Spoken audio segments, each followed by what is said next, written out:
हिजाब को यूपी की राजनीति में लाकर चुनाव में इसे भुनाने की पूरी कोशिश की गई। यह ना तो प्रयोग है ना संयोग है, ये सिर्फ वोट के लिए सदुपयोग है। यही फैसला केरल में हुआ था, तब हिजाब का मामला सामने नहीं आया था।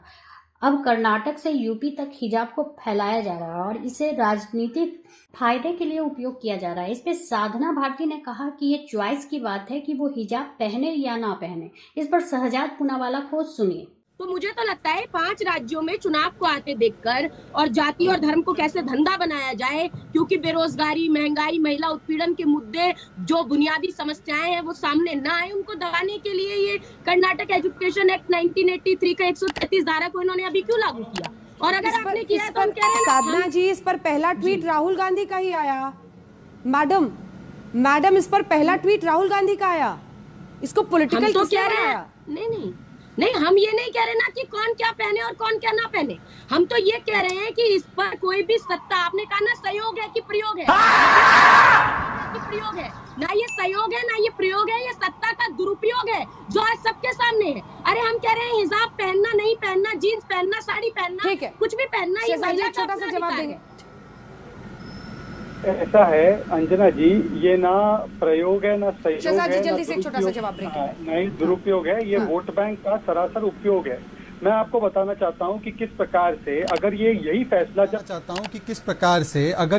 फैसला जब केरला की सरकार ने लिया, जबकि उन्होंने कहा कि स्टूडेंट पुलिस कैडेट को हिजाब पहनना मना है, तब इनका सेकुलर आउटरीच कहीं पर नहीं हुआ। जब केरला मुस्लिम एजुकेशन सोसाइटी ने कहा कि मेरी 150 इंस्टीट्यूशंस में हिजाब पर प्रतिबंध लगेगा, तब इनका सेकुलर आउटरीच नहीं हुआ। जब राजस्थान के मुख्यमंत्री कहते हैं घूंघट दक्यानुसी है, तब इनको सेकुलर आउटरीच नहीं हुआ। मैं इनसे पूछना चाहता हूँ कि हिजाब इस्लाम का एसेंशियल हिस्सा है या नहीं है, इस पर तो सुप्रीम प्रधानमंत्री जी जर्सी गाय कहते हैं। देखिए अंजना जी, अगर बीच में बोलना है और इस प्रकार की डिबेट करनी है तो बता दीजिए, क्योंकि मैं कुछ तर्क और तथ्य रखना चाहता हूँ। अगर आपका संरक्षण नहीं मिलेगा तो कोई डिबेट का अर्थ नहीं बचेगा।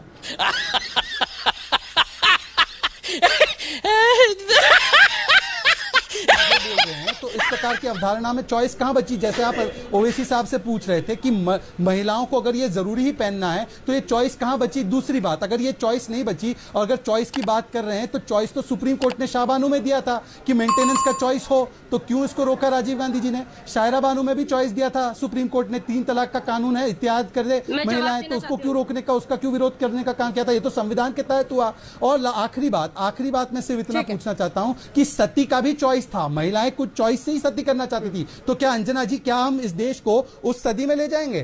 तो सती का विरोध करेंगे, घूंघट का विरोध करेंगे, पर हिजाब को, जिस हिजाब को शबनम हाशमी और जावेद अख्तर दक्यानुसी मानते हैं, हर धर्म को रिफॉर्म। बारिश पठान जो MIM के प्रवक्ता हैं, उन्होंने हिजाब की तुलना सरदार की पगड़ी से की है। इस पर शहजाद पूनावाला को सुनिए जिन्होंने इसका जवाब दिया है। जब सवाल विकल्पों के बारे में पूछा, एक सेकंड अंजना जी, देखिए उनको बोलिए डिस्टर्ब ना करें, एक-एक करके जा रहे थे, ये वकील भी है, उन्होंने अपना तर्क रखा, मुझे तर्क रखने क्यों अभी आप ऑब्जेक्शन ले रहे हो? अंजना जी प्लीज रोकना पड़ेगा। पोलराइज करने के लिए क्यों राजनीति की जा रही है? अंजना जी मैं अपनी बात रखूं, जिस डंडे पे अंजना जी हमारे हिंदुस्तान का तिरंगा लगना चाहिए था, उस डंडे पे कल ये बोल लिया तो जवाब भी सुनिए ना।